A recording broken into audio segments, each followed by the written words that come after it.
when I think back and I hear these stories of like atheist doctors who don't believe, and that's fine, but them being like blown away, like I don't understand how this happened, and they can't explain it. To me, that is like a physical reminder that Christ is real.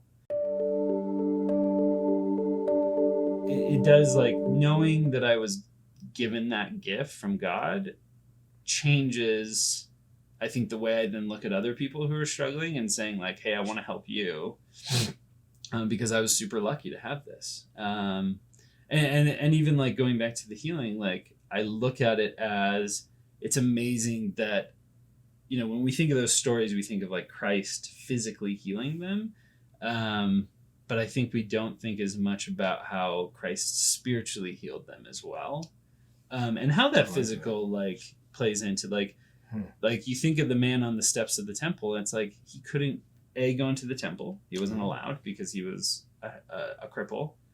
So he wasn't like, that's why I love like the videos, some of the Bible videos that the church has produced, other religions have produced, where you see like the joy on that man's face as he is healed because now he can finally enter the temple. And so like that's, I think, this connection we often don't see is like the physical healing that at times miraculously happens is tied to like the more important spiritual healing that Christ offers us. So what would you say that is for you? I think really for me, it's that idea that like, hey, if he can do this, he can do the spiritual.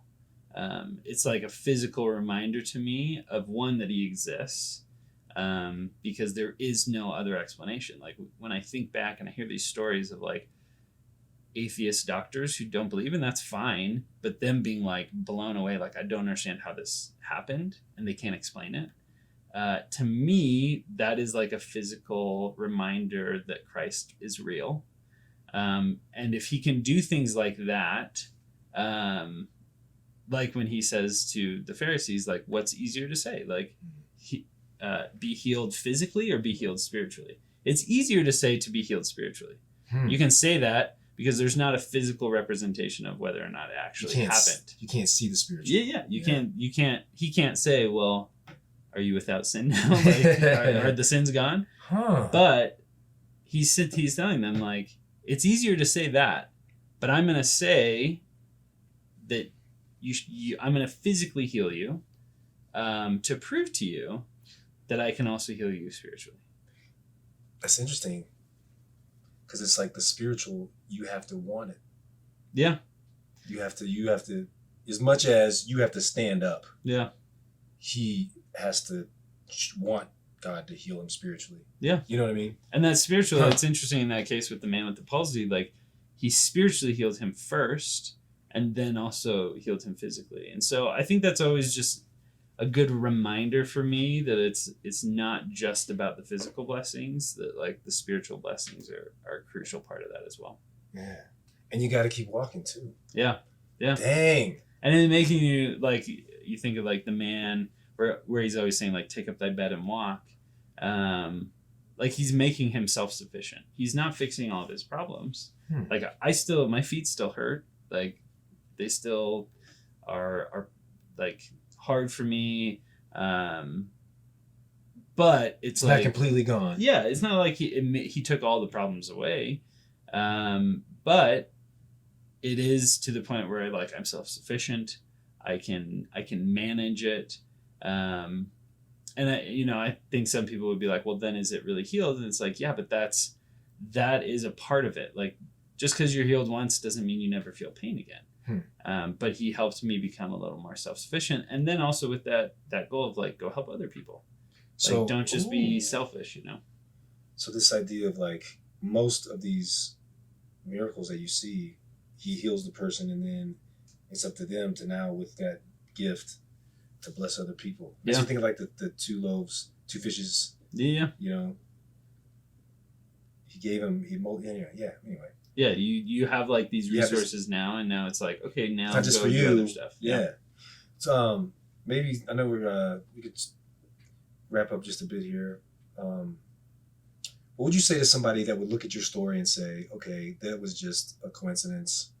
That just like, it happens sometimes. It's very likely that it was just on the whim. I mean, maybe it was big, like chances. There was, like whatever one in whatever chances that it could happen. What would you say to somebody like that? Yeah, I think, my first thing would be looking at doctors. And that's always been something that's interesting to me. These like doctors who didn't believe, who didn't understand what priesthood is, who didn't understand like making a promise with God to do something if he did something in return. And wonder, and that's like what I've always wondered, like, so what was that, if it wasn't real, why did that doctor think that someone was holding his hands during the surgery? Like how That's could literally what he said. Yeah, he literally was like, it felt like someone was holding my hands and I did things in that surgery I don't know how to do. Like I don't know how to do it. And I did things that didn't make sense, but then once I did it, I was like, oh, that's, revolutionary. You look at even like President Nelson, where he had, heart surgery things put into his mind. And that's something that I always come back to is like, these people who don't believe that way still had those experiences. And I've had those experiences too. Like I've had those experiences on my mission with companions where, some like things that are very like kind of sacred to me, but like physical things happened that like the two of us would look at each other and be like, did that just happen? Like, did you see that? Where we were like protected from harm, where we were, visually shown to not go somewhere. And then to like have that person be like, yeah, that happened. Like I saw it too. People who don't believe, who are like, oh, you're just making it up. It's like, well, I saw it. Like I, saw it with my eyes. That doctor felt it with his hands. And so, yeah, people might not believe, but that's fine. Because I know what I believe. And so. Well, I was just going to say, because it's more the idea of like, if miracles are real, like, what is it like? That happened a long time ago. They say, faith has a short shelf life. Yeah.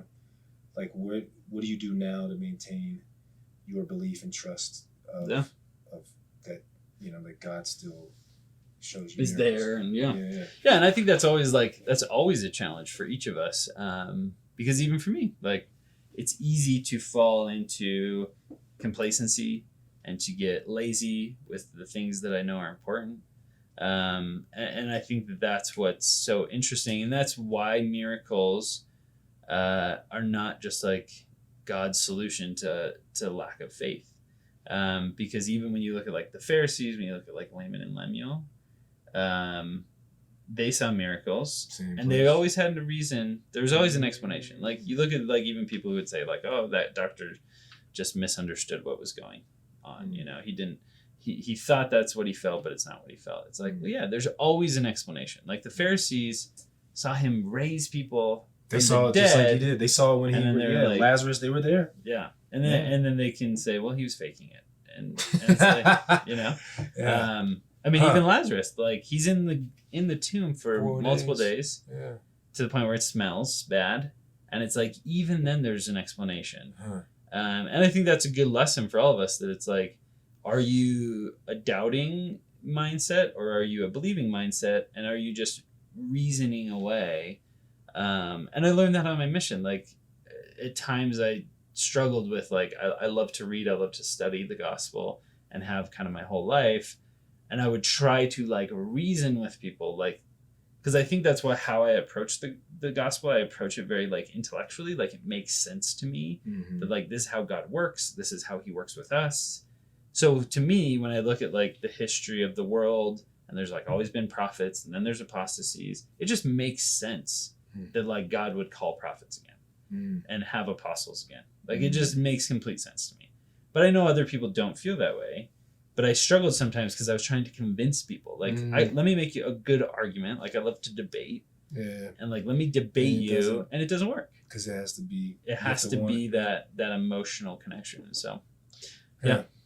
Well, hey man, a lot of good stuff. Yeah. That's his story. This is a real story. Stephen Jones's real stories. But you know what? Don't take our word for it. I don't know. Yeah. It's kind of like do, right? Don't take our word for it. But yeah, thank you for taking the time, man. Yeah, dude. Appreciate it. You're the best. Oh. Got it. We'll see you next time.